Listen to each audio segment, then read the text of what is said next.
Hey guys, as you can tell by the title, this is definitely a different video from what I normally upload onto my YouTube channel, but it's a series that I've been wanting to start for so long now and I've been pushing it off, and I thought, why not just start it? I'm super interested in true crime, mysteries, disappearances, all that kind of stuff, and it's pretty much everything that I watch on YouTube and on TV for so many years now. Hopefully there's some of you like me who enjoy that kind of stuff and are so interested in true crime. If you guys aren't a huge fan of true crime, don't worry, I still upload 3 times a week, so there's gonna be my other videos as always. So yeah, I just wanted to kind of give you guys a segue because it is different from my channel. Share it, thumbs up if you guys are liking these types of videos so I know to make more. If you guys have requests for me, just leave a comment down below. You can also message me and follow me on my Instagram. That's a quick way to get to me quick if you want to leave any requests for any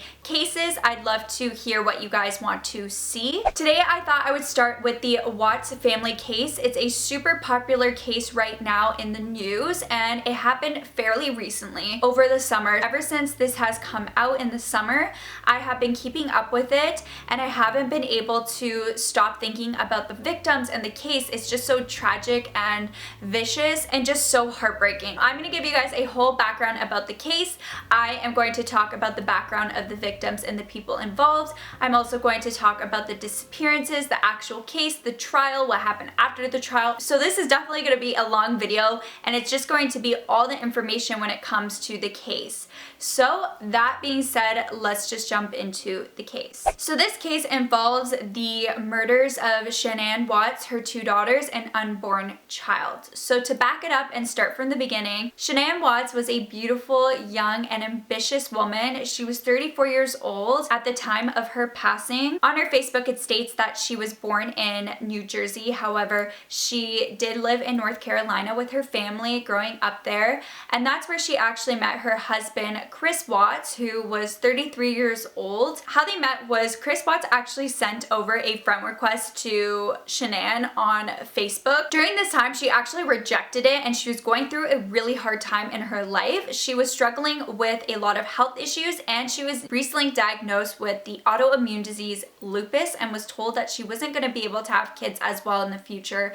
And she was dealing with a lot near this time. It was definitely one of her darkest times. And this is when, once again, Chris Watts did add her again on Facebook and she decided to just accept it and did not think anything of it. They ended up, I guess, meeting up and dating. So at that same time, I was in this bad place. I met my Chris. I met my husband now.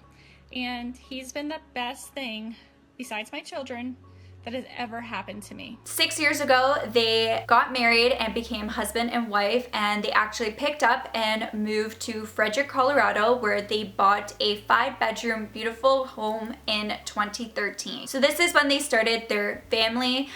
They had 2 beautiful daughters, Bella, who was 4 years old, and Celeste, who was 3 years old. Shannon was also pregnant with a 15-week-old baby boy who they were gonna name Nico, and she even posted on a Facebook Live telling her daughters about her pregnancy and as well as sharing it with Chris.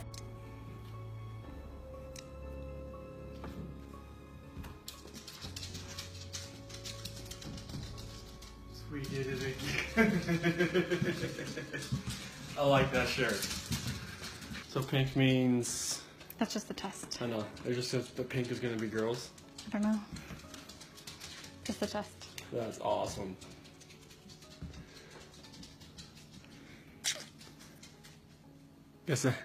Guess when you want to, it happens. Wow.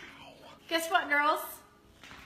Mommy has a baby in her belly. Are you guys excited? Yeah. Yes? Are you really excited? Oh my goodness. Come give me hugs. Oh. Oh. I love you, girls. I got the baby a hug. You want to give the baby a hug? I love you, Bella. You're so sweet. Give me a kiss. Mommy! Mommy! Yes. And they seemed like they were a picture-perfect family. Chris Watts was actually working at an oil and gas company, while Shannon was previously working 2 jobs. She was working at a children's hospital and then Gymboree, which is a children's clothing store. But she later started a new career and she became an independent rep for a multi-level company, Laval, which Laval pretty much just sells like wellness and lifestyle products, so things such as protein bars, shakes, little patches. And she actually got quite successful with working with Laval. She began working with them, I believe, in 2016 and was a stay-at-home mom while also doing that. She was part of the company's $80,000 club, so she was pulling in a lot, and she had a really big social media presence. She constantly posted on Facebook Live talking about the products and how it's changed her life and kind of showing a little bit of her life with her kids and her husband, and everything seemed so great and just so amazing and typical. You wouldn't think anything wrong within the family. She was very active on her social media, and that's how I learned a lot about her through those videos. I love to kind of get to know her as a person, and she just seemed like such a sweet, beautiful young woman that had so much drive and ambition. Her talking about kind of her issues that she was going through with her health and all that was just really inspiring. It's just so heartbreaking to know what ended up happening. Her daughters were so cute in the videos. They were just so full of life and they just had so much joy. Although they looked like living the picture perfect life with their amazing, beautiful house, they did have some financial issues. They actually declared for bankruptcy in 2015, and I believe they were looking to downsize because they couldn't afford their house. Now I'm going to talk kind of about the disappearances, because if you were keeping up with this case, you might have seen Chris Watts go on TV kind of asking for his family to come back and that they were reported missing. To start off, Shannon Watts was actually on a business trip in Arizona with Laval and arrived back home on August 13 at around 1:40 a.m. Her friend Nicole had dropped her off that night. So now that she arrived back at around 5:15 a.m. or around 5:30 a.m. is when there was footage of Chris Watts leaving with his truck from their house, and the footage was actually from a neighbor's camera that they had. Shannon's best friend Nicole actually became super concerned because Shannon was supposed to go to a doctor's appointment regarding her pregnancy at 10 a.m. and she actually missed that appointment. She was also not answering back text messages, which was really weird for Shannon, and she also did miss a work meeting. And this is when Nicole decided to show up at Shannon's house to check up on her, and she did this at around 12:10 p.m. When she came to the house, she knocked on the door and tried to look in and see if she could see anything, but no one answered her. So she decided to right away notify Chris Watts that she could not get in touch with Shannon and the kids, and she also did notify the Frederick police right away, which I think is just such an amazing friend to have just notified right away, and this definitely kickstarted the case. This just goes to show you, if you have a bad feeling or if you think something's going wrong, to not be scared and to make sure that you contact the police if it's something that you feel like is just not right. The Frederick police then came by to do a wellness check on Shannon and the kids to see kind of what was going on, and they did this at around approximately 1:40 p.m. Chris Watts did get permission for the police to search his house. When they were searching, the house was empty. However, they did notice that Shannon's keys, purse, and phone was still inside, and as well as her car was inside with the children's baby seats. So it looked a little bit weird, especially since Shannon was so known for her social media presence and always Facebook Living. She always had her phone on her, and that was really unusual. And she did not take the car, and the car was still there. So the police were getting really suspicious. And this is the same day that you can catch Chris doing his interview with the local station outside of his house, pleading for his wife and kids to just come home. He did state that they had kind of like emotional conversation because he didn't want to be with her anymore and was trying to separate from her. So he admitted to that. I hope that she's somewhere safe right now and with the kids. I mean, my kids are my life. I mean, those smiles light up my life. I want everybody to just come home. Like, wherever they're at, come home. Did you guys get into an argument before she left? It wasn't like an argument. We had an emotional conversation, but I'll leave it at that. But I just want them back. So as you can tell, watching this is just super chilling, especially because we know what came out of the case now. We know what happened. He very well knew what happened to his wife and children. So Chris was actually later arrested August 15, and I believe it was either the 16th or the 15th when the police actually ended up locating the bodies of Shannon Watts, her unborn child Nico, and their two beautiful daughters Bella and Celeste. They actually found the bodies all at the Watts employer. The two girls were found in the oil tank, and Shannon was found not too far in a shallow grave. But it later came out that when she arrived back from her work trip, he soon after ended up strangling Shannon to death, and as well as his two daughters died of asphyxiation. There was actually defensive wounds from Bella, so she was fighting back. It was on August 21st where Chris Watts was charged with multiple counts of first-degree murder, as well as unlawful termination of a pregnancy, and as well as 3 counts of tampering with a deceased body. Chris Watts actually ended up pleading guilty on November 6th to the murders of his wife and his children in order to avoid the death penalty. And on November 19th, he was sentenced to life in prison without the possibility of parole.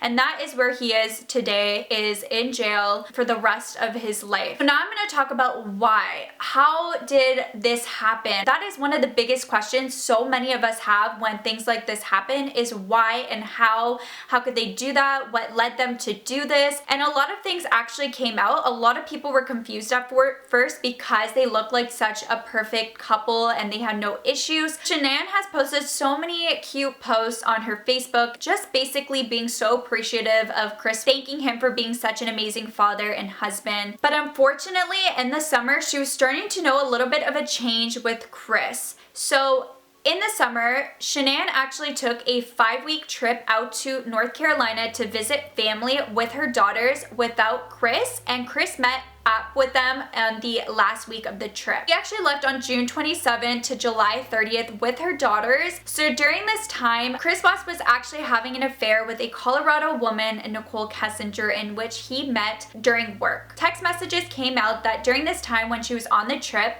she was messaging her friends and Chris, worried about why he was acting different. Shannon actually texted her friend that Chris did not want the baby that Shannon was pregnant with and that he was scared. Shannon said that when Chris came to the trip in North Carolina on the last week, that he came back as a different man. She was also actually planning a gender reveal party that she was supposed to have in August, but actually canceled that when she came back from the North Carolina trip. Chris was going back and forth with Shannon, telling her at one time that he loved her and that another time that they're just not compatible anymore and that he didn't want another baby and was scared about having a baby. And Shannon was just really confused, asking her husband how he could fall out of love with her after only 5.5 weeks of them being apart and what was going on, and as well as why would they plan to have another baby if he just didn't love her? Why would he get her pregnant if he knew he didn't love her? So Shannon was just really trying to make sense of it all, and I believe she did have her suspicions that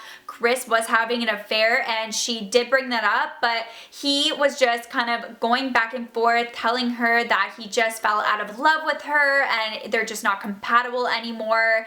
And then there was times he would tell her he loved her, so he was just going back and forth with her via text message while she was in North Carolina and he was still in Colorado. And this is when Nicole Kessinger went to the Colorado police and informed them right when this all came out that she was having an affair with him and that it was nothing serious. They only dated for 2 months. She had no idea he was married. However, after the sentencing of Chris Watts, there has been a lot of information coming out that Nicole Kessinger may have known a little bit more than she was leading off. The FBI and the police dug up a bunch of internet searches and text messages, and that's how those messages from Shannon and Chris via text message came out.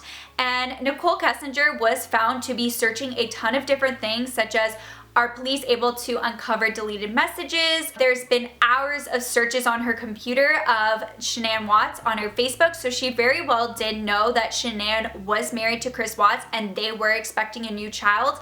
Like I said, Shannon had a really big presence on social media and her Facebook and pretty much live chatted all the time and was kind of an open book and would talk about her husband and her children and everything, so you very well knew that she was still in a committed marriage and she wasn't having a divorce.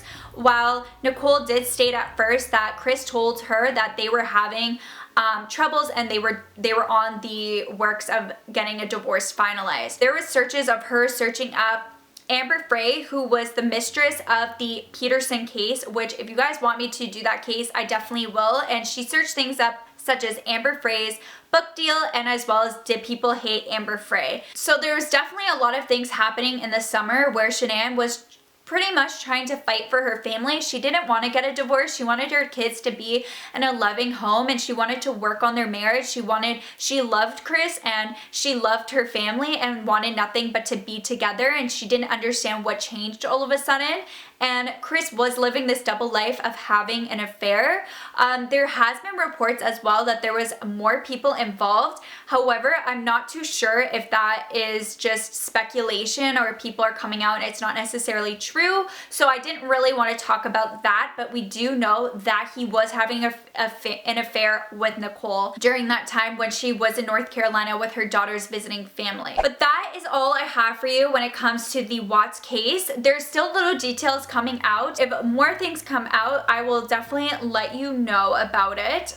If you want to see kind of like an update on it. There's also a petition going on right now to stop Nicole Kessinger and the Watts family from doing paid appearances on TV, and as well as a paid book deal. I'll leave that petition down below if you guys want to sign it. I definitely took part in it, and I think it's really important, and it would mean a lot if you guys signed it as well. It's so heartbreaking. They lost their lives for absolutely no reason. This could have been avoided. This was not the route Chris had to go down. He ruined the lives of so many people, and his children absolutely loved him.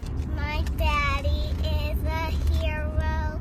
He helps me grow up strong. He helped me snuggle too. He reads me books. He ties my shoes. If you're a hero, blue and blue, my daddy, I love you. The way that it was done was just so heartbreaking and disgusting. Once again, if you guys have requests, don't forget to message me on my Instagram with a request, or you can also leave a comment down below. So don't forget to click the subscribe button if you guys want to see more videos like this, and turn on the bell so you know when I'm going to post another true crime video, because there's definitely going to be a lot more coming, and I will catch you guys in my next video. Bye guys!